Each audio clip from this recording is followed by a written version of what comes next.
Do you know Jared Diamond and his book Guns, Germs, and Steel? Yes, I do. I read that book. That's something that it reminded me of, or I came to think about it when you were talking about Yeah. modern humans in Europe. Mm. Could you maybe, I think you can do it better than me, explain a little bit what the book is about?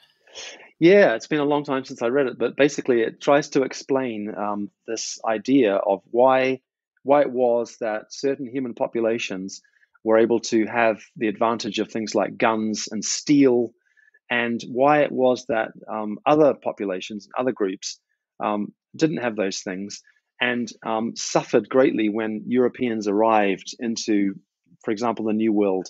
They brought with them germs that those people didn't have any resistance to, and so they succumbed in huge numbers. And Jared Diamond's got a very environmentally deterministic way of explaining this. He thinks um, that there were inherent advantages that were bestowed upon certain populations. So, for example, one thing that he says is that if you look at all of the domesticated crops in the world and the wild predecessors of those crops, most of them come from the fertile zones and the Mediterranean zones, the Near East, and so on. And so populations there had a sort of an inbuilt advantage over getting access to those crops, which then allowed them to gain in population, gain in number, and gain in complexity in terms of social organization. Whereas other human populations, for example, in places like I don't know, Australasia and South America, didn't have access to the same innate advantages, and therefore they didn't have the ability to get to steal like they did. So it's an interesting thesis, and it's worth pointing out that there's been a lot of pushback from archaeologists and anthropologists who view a lot of what Jared Diamond proposed as rather simplistic in many respects and environmentally deterministic. And there may well have been other factors that were involved in these types of sort of origins of inequality. So yeah, that's what I would say. One other thing I took Yeah. from the book that I found interesting was Mm, that he talked about how in Europe or Eurasia, mm, people were. It was easier to spread information and new technologies because there were less yeah. differences, because there were less climate zones, so meaning Yes. ecological differences. Um, Yes. in total, how do you think his theories or his ideas Yeah. work together with yours? Yeah. Yeah. I think that's a very good point, and that's one thing I did like, I did appreciate that insight. So yes, you're right. It's according to Jared Diamond, it's much easier to travel sort of horizontally in the world than it is to travel vertically. So longitude is more climatically variable than latitude. So it would be easier for someone to travel, let's say, from Portugal to Siberia than it would be to travel from the Cape Town all the way up to the top of Norway, because you're going through so many more climatic zones and it's much more difficult to adapt. So I think that is an idea that holds merit. And what's interesting is that we see that the evidence supporting this in archaeology. So, for example, we had this big surprise in 2007 when it was discovered that Neanderthals had managed to get all the way from Europe right the way across to Central Eurasia to the site of Kladnikov, which is in the Siberian Altai region, just north of Mongolia. And this was a big surprise because we didn't expect this at all. We felt that Neanderthals were much more localized in their distribution. But climate models have suggested that there's a kind of a similarity at some point of 120,000 years ago between the climate and the environment, right the way across the Central Asian ridge, all the way to the Altai. And so it's not surprising that they were able to move there. In other words, they may have been just following game that were moving along this sort of climate corridor.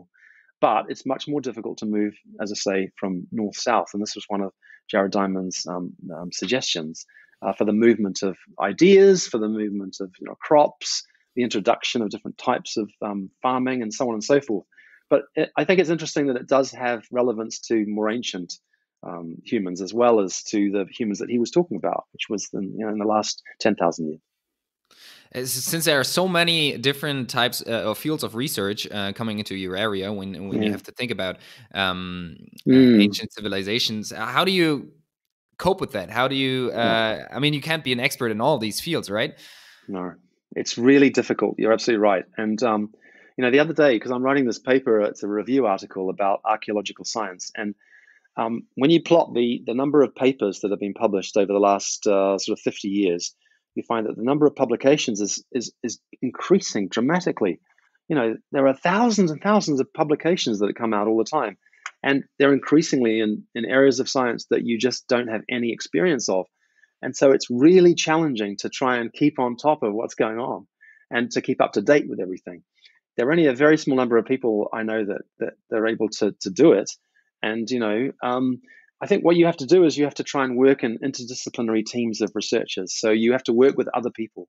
So, for example, where I work here in Vienna, we have ancient genetics specialists. We have experts working in ancient proteomics, sediment DNA, physical anthropology, archaeology, and so on. And you have to work with all of these people to help you to understand and get to grips with what is becoming an increasingly complex science. And one of the things I really enjoyed about writing this book was that I had to read very, very widely to understand everything, because I wanted to get a full picture of what all these different fields of science were saying.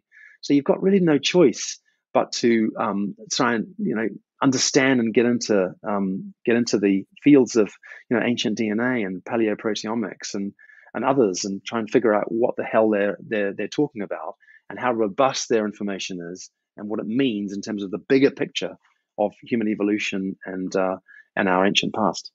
What was the reaction from the scientific community on your book?